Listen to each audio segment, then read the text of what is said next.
Hello అండి, అందరికి నమస్కారం. అందరు ఎలా ఉన్నారండి? అందరు బాగున్నారని అనుకున్నా. ఈరోజు మీకు క్యాటరింగ్ స్టైల్లో దొండకాయ ఫ్రై ఎలా చేసుకోవాలో చేసి చూపిస్తాను. ముందు దొండకాయలని 1/2 కేజీ తీసుకున్నాను.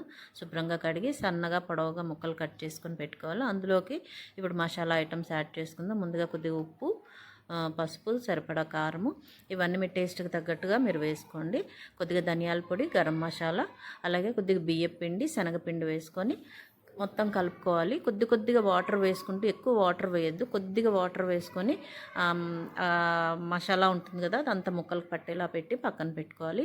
స్టవ్ మీద కళాయి పెట్టేసుకొని సరిపడా ఆయిల్ వేసుకొని మనం డీప్ ఫ్రై చేసుకోవాలి. అంతేనండి, చాలా సింపుల్ అండ్ ఈజీగా అయిపోతుంది. మీరు కూడా ట్రై చేయండి. మీకు నచ్చితే ప్లీజ్ లైక్ చేయండి, షేర్ చేయండి, కామెంట్ చేయండి, సబ్స్క్రైబ్ చేసి బెల్ బటన్ ప్రెస్ చేస్తే నా నోటిఫికేషన్స్ అన్నీ మీకు వస్తాయండి. వేసిన వెంటనే కదపొద్దు, కొద్దిసేపు అది సెట్ అయ్యే వరకు ఉంచి తర్వాత మనం తిప్పుకుంటే మొత్తం అన్ని వైపులా కాలుతుంది, చక్కగా కరకరలాడుతూ ఉంటుంది అనమాట. ఏదన్నా కాంబినేషన్లో రసం కానీ, సాంబార్, పప్పుచారు, ఇలాంటి కాంబినేషన్లో మనం ఇది తింటే చాలా టేస్ట్గా ఉంటుంది.